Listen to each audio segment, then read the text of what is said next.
Si Andrew ay nabubuhay sa isang mundong balot ng panginginig. Hindi dahil sa lamig, kundi dahil sa bigat ng nakaraan na ipinamana sa kanya. 19 na taong gulang na siya, nag-aaral ng Business Economics sa isa sa pinaka-prestihiyosong universidad ng bansa. At laging nasa tuktok ng klase, top 1. Ngunit ang karangalang ito ay hindi sapat upang burahin ang mansya ng kanyang pinagmulan. Laman siya ng bulungan. Ang kanyang ina, isang babaeng minsan nang kinailangang ipagbili ang sarili para mabuhay, ay ang permanenteng anino na sumusunod sa kanya. Ang kanyang ina ay pumanaw na rin nang dahil sa isang matinding karamdaman. Hindi naman niya nakilala ang kanyang ama. Sa mga mayayaman at sosyal na universidad, ang katotohanan ito ay materyal para sa pangungutya. Isang hapon, matapos ang isang matinding klase sa corporate finance, narinig niya muli ang mga salita. "Tingnan mo si Andrew, ang galing no? Sayang, anak lang ng, alam mo na." Bulong ng isang kaklase habang naglalakad siya sa hallway. "Hayaan mo na. Siguro namanan niya ang talino sa isa sa mga kliyente ng nanay niya." Sagot ng isa pa, sinabayan ng serye ng mapanghusgang tawa. Tumigil si Andrew, hindi siya lumingon, ngunit ang kanyang mga kamao ay humigpit hanggang sa pumuti ang kanyang mga knuckles. Ang kirot ng kawalang dangal ay mas matindi pa sa pisikal na sakit. "Hindi ka ba magrereklamo, Andrew?" Biglang tanong ng isang boses, malumanay ngunit may otoridad. Ito si Michelle. Si Michelle ang kanyang karibal, ang matalino, maganda at mayaman na top 2 ng kanilang batch. Anak ng isang kilalang negosyante. Kung si Andrew ay laging nakayukod dahil sa kahihiyan, si Michelle naman ay laging nakangiti at direktang nakatingin sa mundo. "Wala namang silbi, Michelle," sagot ni Andrew, hindi tumitingin. "Totoo naman ang sinasabi nila." Naglakad si Michelle palapit, tumayo sa harap niya. Pinilit siyang mag-angat ng tingin. Ang kanyang mga mata ay hindi mapanghusga, kundi puno ng matinding kalinawan. "Andrew, ang talino at sipag mo ang katotohanan mo ngayon. Ang nakaraan sa nanay mo, hindi sa'yo," mariin niyang sabi. "Madali para sa'yo ang sabihin niyan, Michelle.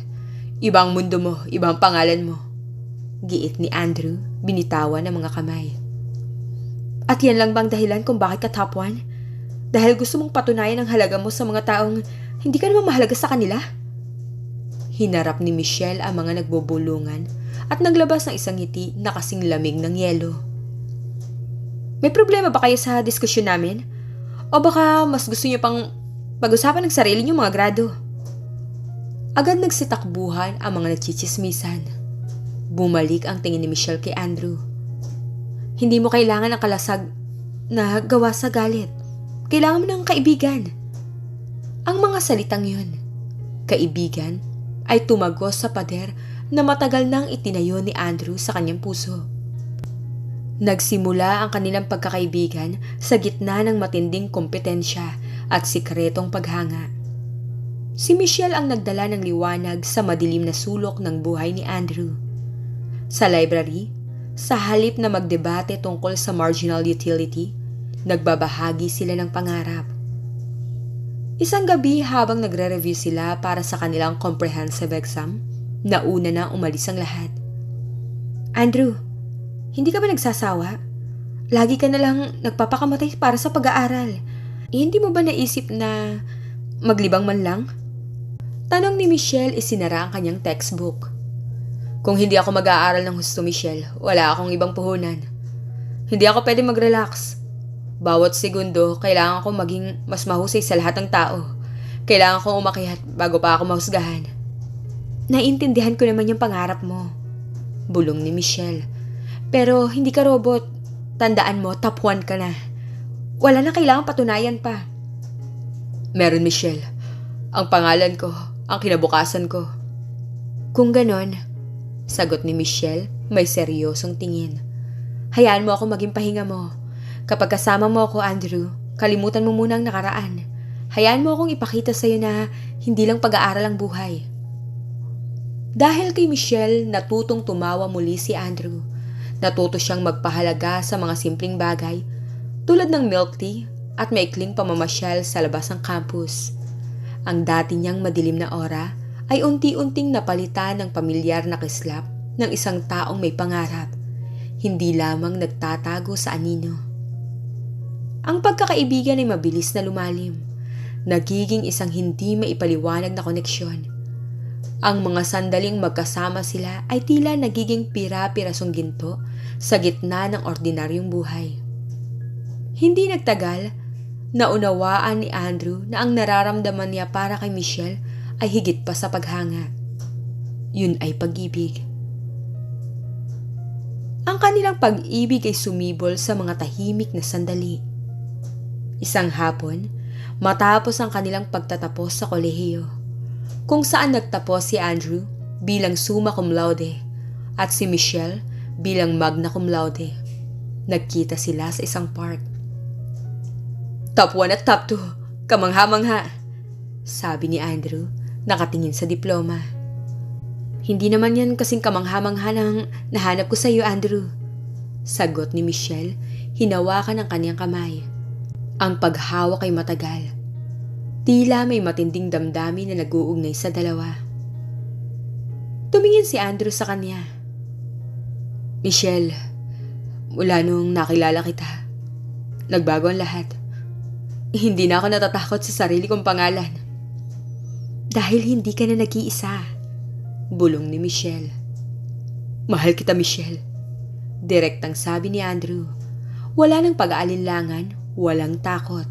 Ito ang unang pagkakataon na sinabi niya ang mga salitang yun sa isang tao, bukod sa kanyang ina. Ngumiti si Michelle, mga luhang nag-umpisang tumulo sa kanyang mga mata. Matagal na kitang mahal, Andrew. Ang pagpupursige mo, yung katinuan mo, yun ang lalaking minahal ko. Ngunit ang universo ay nagmamadaling ipaalala sa kanila ang matinding agwat sa pagitan ng kanilang mga mundo.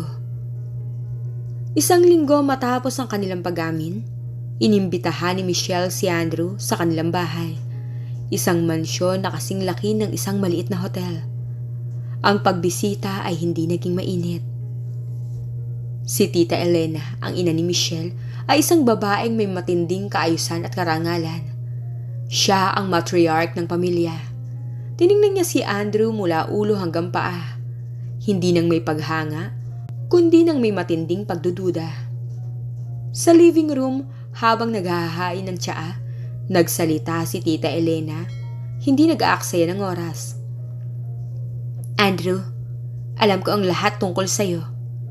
Ang iyong academic records ay walang katulad. Simula niya, ang kanyang tinig ay malamig. Ngunit ang mundo ng aming pamilya ay hindi pinapatakbo ng mga titulo at grado. Naging tensyonado ang hangin. Si Michelle ay umupo sa tabi ni Andrew.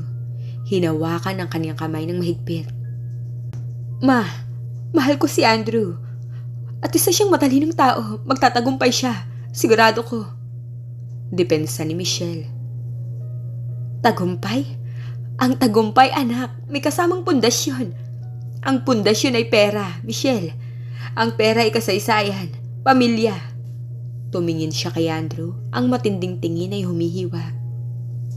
Andrew, hindi kita minamaliit. Napakatalino mo. Pero anong mabibigay mo sa anak ko? Ang pangarap mo. Ang pangalan mo ay may bigat. Ang nakaraan ng iyong ina, magiging isang pasanin. Hindi lamang sa iyo kundi pati na rin kay Michelle. Ang aming pamilya ay may reputasyong pinoprotektahan. Lalong humigpit ang hawak ni Andrew kay Michelle. Naglabas ng pasensya at paggalang. Tita Elena, hindi ko ikinakaila ang nakaraan ng aking ina. Yun ang kanyang buhay at hindi sa akin. Ang pangako ko kay Michelle ay hindi tungkol sa kung sino ako ngayon, kundi tungkol sa kung sino ako bukas. Gagawin ko siyang masaya. Matatag na sabi ni Andrew. Ang kaligayahan, Andrew, ay hindi nakakabili ng bahay sa Forbes Park. Ang kaligayahan, hindi nakakapagbayad ng tuition ng mga magiging apo ko sa international school. Singhal ni Elena. Kayamanan ang pundasyon ng pamilya namin. Anong mabibigay mo sa anak ko? Ang pangalan lang ng isang lumang ulat? Ang aming mundong ginagalawan na hindi pinapayagan ang mga Cinderella stories. Namutla si Michelle. Handa nang sumagot ngunit pinigilan siya ni Andrew. Naiintindihan ko ang pag-aalala mo, tita. Sabi ni Andrew. Tumayo at yumuko ng may paggalang. Alis po ako. Pero sana bigyan niyo ako ng ilang pagkakataon. Sisiguraduhin kong babalik ako na karapat-dapat kay Michelle. Hindi lamang sa puso, kundi pati na rin sa inyong pamantayan. Ngunit nagngingit-ngit ang tita Elena. Huwag ka nang bumalik, Andrew. Kung tunay mo siyang mahal, hahayaan mo siyang makahanap ng lalaking mayaman na. Isang lalaking hindi kailangan magsimula sa wala. Isang lalaking hindi magdadala ng kahihiyan sa aming pangalan. Sa labas ng mansyon, naluha si Michelle. Andrew, sorry. Hindi ko akalain na magiging ganun siya kawalang puso. Kaya lang hindi ko siya pwedeng iwan eh. Huwag mo rin naman akong iwan. Pero kailangan niya makita ang katotohanan. Sagot ni Andrew, ang kanyang boses ay malungkot, ngunit puno ng matinding determinasyon. Hindi sapat ang aking pagmamahal. Kailangan kong mas maging makapangyarihan kaysa sa kanilang mga panuntunan. Sa sumunod na 2 buwan, nagdesisyon si Andrew na magtrabaho ng husto, gamit ang kanyang talino para sa mga maliliit na consulting jobs. Ngunit ang pader ng lipunan ay masyadong mataas, ang kanyang network ay limitado at ang mga start-up na itinayo niya ay nangangailangan ng kapital na hindi niya kayang i-provide. Nakita ni Andrew ang pagdurusa ni Michelle. Sinubukan niyang ipaliwanag na kailangan niya maghintay, ngunit alam niyang hindi kailanman magbabago ang isip ni Tita Elena. Isang gabi habang nag-uusap sila sa telepono, umiiyak si Michelle. Hindi ko na kaya ang pamimilit at pagbabanta, Andrew. May pinipilit silang ipakilala sa akin eh. Hindi ako makahinga dito. Sabi ni Michelle, ang kanyang boses ay nanginginig. Michelle, mahal kita. Hindi ko kaya mawala ka. Sabi ni Andrew, ang kanyang puso ay dumugo. Kung mahal mo ako, kunin mo ako, Andrew. Huwag mo akong hayaang makulong sa buhay na hindi ko gusto. Hindi ko kailangan ng kayamanan nila. Ikaw yung kailangan ko. Ang mga salitang yon ay nagpasiklab ng apoy. Hindi na siya maghihintay. Kung ang mundo ay nagpilit na pahirapan sila, tatakasan nila ito. Sige, Michelle, sabi ni Andrew, puno ng bigat at pagmamahal. Itatanan kita, pero tandaan mo, maghihirap tayo. Hindi ako makakapagbigay sa'yo ng kahit ano, maliban sa aking pangalan at pagmamahal. Yun lang yung kailangan ko. Kapag kasama kita, Andrew, mayaman na ako. Yun ang desisyon. Mag-iisang dibdib sila sa gitna ng pagsubok, malayo sa mapanghusgang mata ng lipunan. Ang pag-alis ay mabilis at lihim. Ginawa yun ni Andrew ng may konting pera lamang, sapat para marentahan ng maliit na kwarto sa isang masikip na bahagi ng Maynila. Nang matuklasan ni Tita Elena ang pagkawala ni Michelle, nagngalit siya sa galit. Hanapin niyo sila! Ipalabas niyo ang lahat ng koneksyon! Hindi pwedeng sirain ng lalaki niyo ng buhay ng anak ko! Sigaw ni Tita Elena sa kanyang mga tauhan at abogado. Ipapahanap ko siya hanggang sa dulo ng mundo. Dapat niyang malaman na ang mundo ay hindi para sa mga taong walang wala. Ngunit si Andrew, gamit ang kanyang talino sa logistics at risk management na natutunan sa kolehiyo, ay nakaplano ng maigi. Nagtago sila sa mga lugar na hindi kailanman papasukan ng mga mayayaman. Mga lugar na hindi nakikita sa mga social map. Ang buhay nila ay naging matindi. Si Michelle, na lumaki sa karangyaan, ay natutong mamalengke, magluto sa maliit na kalan at maglinis ng sarili nilang banyo. Si Andrew sa kabilang banda ay nagtrabaho ng 2 part-time jobs, isang tutor sa hapon at isang data encoder sa gabi. Isang gabi habang kumakain sila ng mumurahing noodles, napansin ni Andrew ang pagod sa mga mata ni Michelle. Ngumiti si Michelle, napapansin ang kanyang pag-aalala. Michelle, patawarin mo ako ah.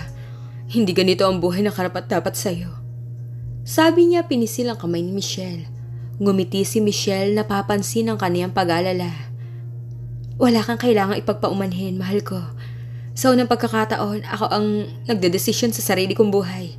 Mas masarap ang noodles na to dahil pinaghirapan natin. Pero natatakot ako, Michelle. Kung hindi ako magtagumpay, paano kung tama ang nanay mo? Humarap si Michelle, tinitigan siya ng may pagmamahal. Andrew, tama siya na kailangan natin ng pera. Pero mali siya na ang pera ang batayan ng dangal. Kaya natin gawin to. Hindi lang tayo top 1 at top 2 sa klase. Magiging top 1 din tayo sa buhay. Magtutulungan tayo. Dahil sa kanilang matinding edukasyon at determinasyon, nagpasya silang gamitin ang kanilang kaalaman sa business analysis. Nagsimula silang magtayo ng isang maliit na online consulting service para sa mga maliliit na negosyo. Gamit ang lumang laptop ni Andrew at ang mga contact na nakuha ni Michelle sa kolehiyo, nagsimula silang lumikha ng mga business plan at marketing strategies. Michelle, kailangan nating maging unique. Tayo ang magiging solusyon para sa mga startups na hindi kaya magbayad ng malalaking firms. Paliwanag ni Andrew. Ang talino natin ang puhunan natin. Gawin nating affordable at efficient. Dagdag ni Michelle. Alam mo ang finance, alam ko ang marketing strategy. Ito ang pagkakataon natin. Hindi naging madali. May mga araw na wala silang kliyente. May mga gabi na natutulog sila ng gutom, ngunit ang kanilang pag-ibig ay nagsilbing gasolina. Ang bawat pagdududa ni Andrew ay sinasagot ng walang hanggang pananampalataya ni Michelle. Andrew, tandaan mo, ang nanay ko walang matututunan sa pagiging mayaman. Pero tayo, natututo tayo kung paano maging matatag dahil sa paghihirap natin. Sabi ni Michelle minsan.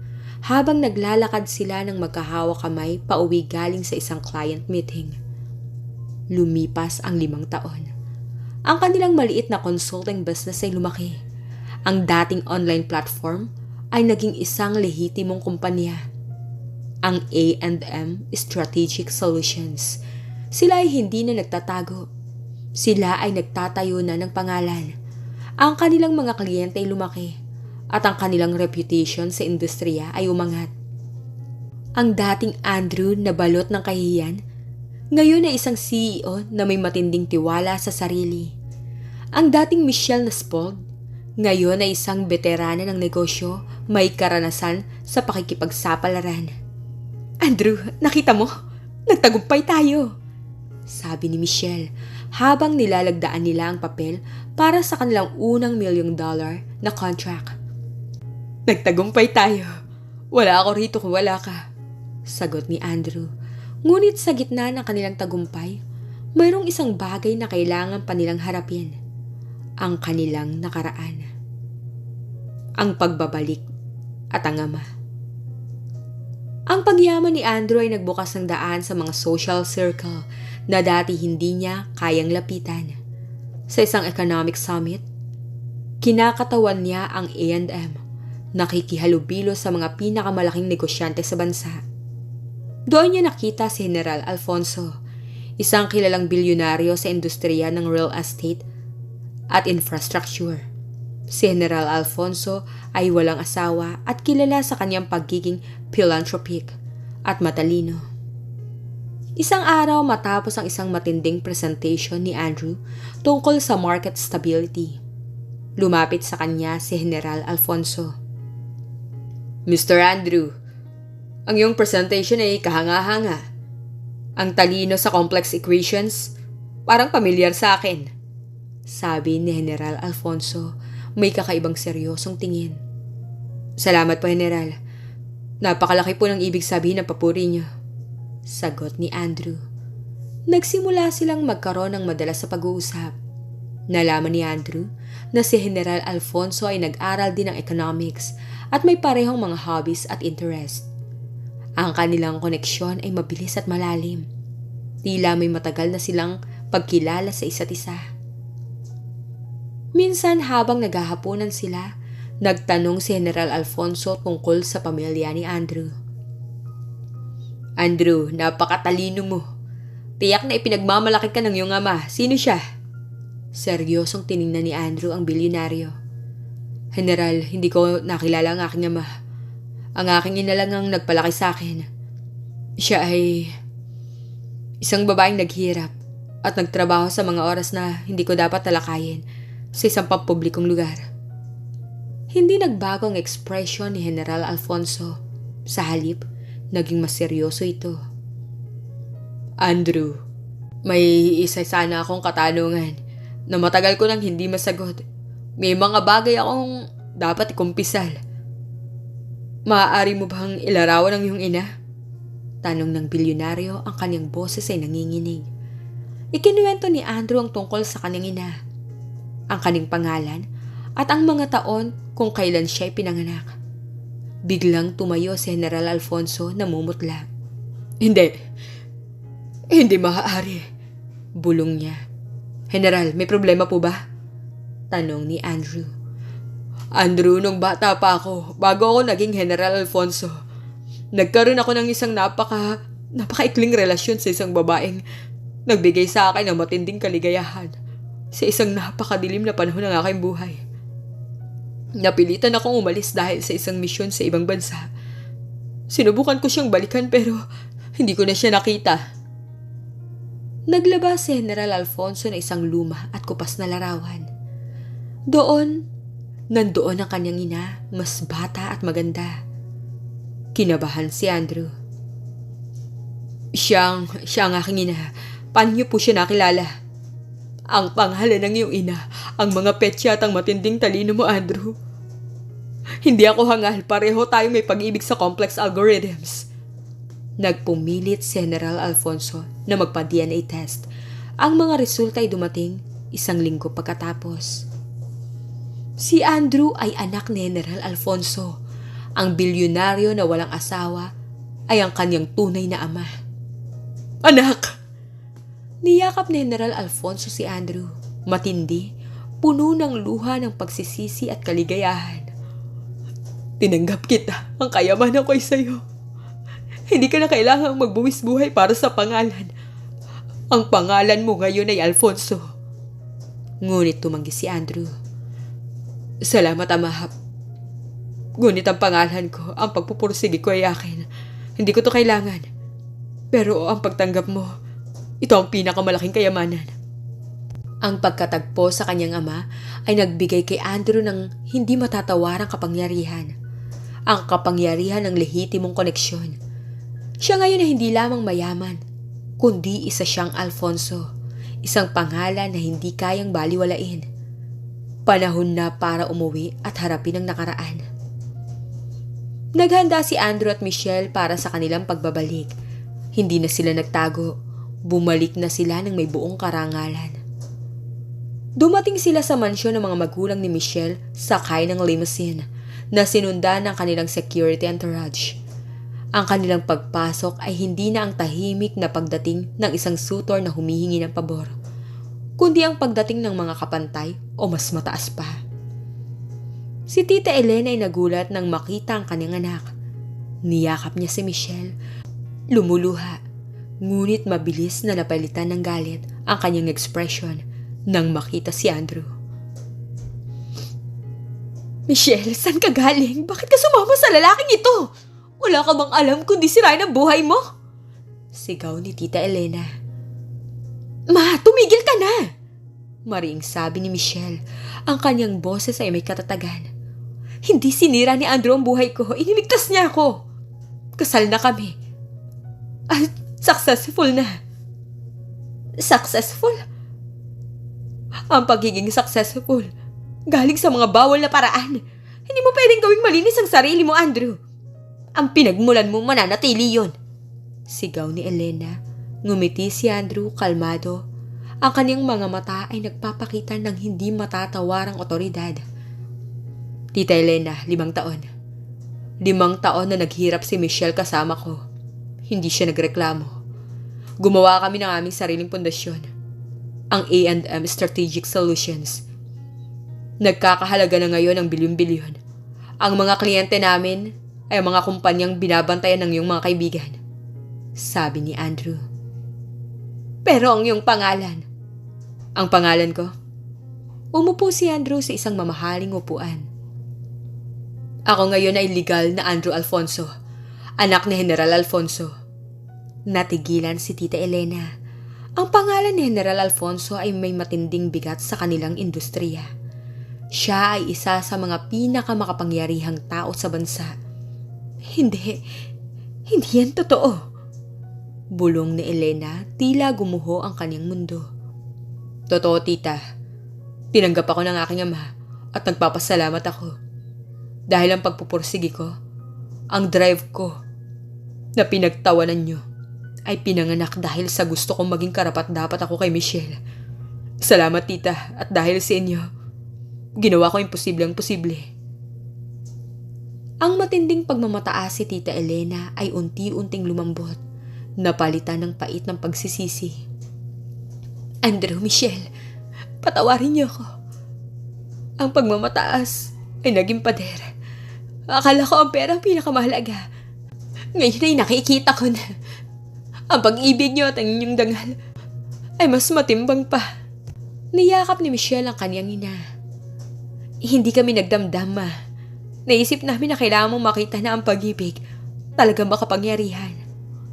Sa wakas ay tinanggap na ni Tita Elena si Andrew. Ang galit ay tuluyang nawala, napalitan ng paghanga sa tagumpay ng dalawa. Andrew, Michelle, gusto kong itama ang aking pagkakamali. Kailangan yung formal na kasal. Gagamitin natin ang sarili kong pera, ang aking koneksyon.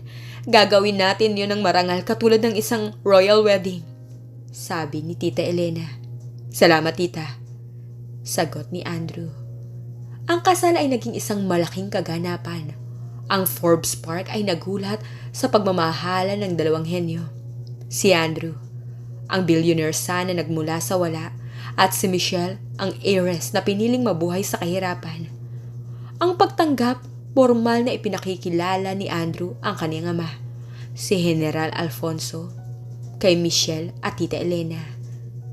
Dahil matagal nang walang asawa si General Alfonso at si Tita Elena ay matagal nang hiwalay sa asawa, sa tatay ni Michelle, nagkaroon ng serye ng pagkikita. Ang pagiging dominant na Elena at ang calm authority ni Alfonso ay nagtugma. Sila ay parehong matalino, may kaparehong social status at parehong may malaking pagmamahal sa kanilang mga anak. Nagulat ang lahat ng hindi nagtagal. Nagdeklara ng pag-ibigan si General Alfonso at Tita Elena. Elena, sinira ko ang aking pagkakataon na maging ama ni Andrew nung una. Ngayon, binibigyan ako ng pagkakataon na maging bahagi ng pamilya ng anak ko. At ikaw ay isang kahangahangang babae sa kabila ng iyong pagkakamali sa aking anak. Sabi ni General Alfonso. Alfonso, ang buhay ay puno ng pagpapatawad. Nagpapasalamat ako dahil binigyan mo ako ng pagkakataong makabawi. Sagot ni Elena. Ang dalawang pamilya ay naging isa. Ang kasal ni Andrew at Michelle, sinundan ng isang mas tahimik, ngunit mas seryosong kasal ng kanilang mga magulang. Dahil sa pagkakaisa ng A&M Strategic Solutions ni Andrew at ang real estate empire ni Alfonso, ang kanilang pamilya ay lalo pang naging mayaman at makapangyarihan. Si Andrew ay hindi na anak ng dating bayarang babae.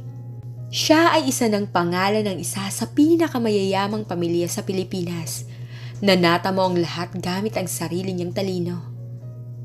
Isang araw habang nag-aalmusal, sinabi ni Michelle kay Andrew, Andrew, tandaan mo ang sinabi ng nanay ko, kayamanan ng pundasyon. Pero pinatunayan natin na ang pag-ibig at dangal ang tunay na pundasyon. At dahil dito, dumating ang kayamanan natin. Ngumiti si Andrew, hinawakan ang kamay niya at tiningnan ang kaniyang ama at biyanan na masayang nag-uusap sa dulo ng mahabang mesa. Tama ka. Ang pangalan ko noon, isang tatak ng kahihiyan. Ngayon ang pangalan ko, ang ating pangalan, ay isang tatak ng tagumpay at pag-ibig. Namuhay sila ng masaya, isang buong pamilya na pinagsama-sama. Hindi na mga panuntunan ng lipunan, kundi ng kapangyarihan ng matinding pag-ibig na handang magsakripisyo. Ang dating poor boy at ang heiress ay nagawagi sa lahat ng hamon. Pinatunayan na ang true value ng isang tao ay hindi nakikita sa kung saan sila nanggaling, kundi sa kung saan nila piniling pumunta. The End.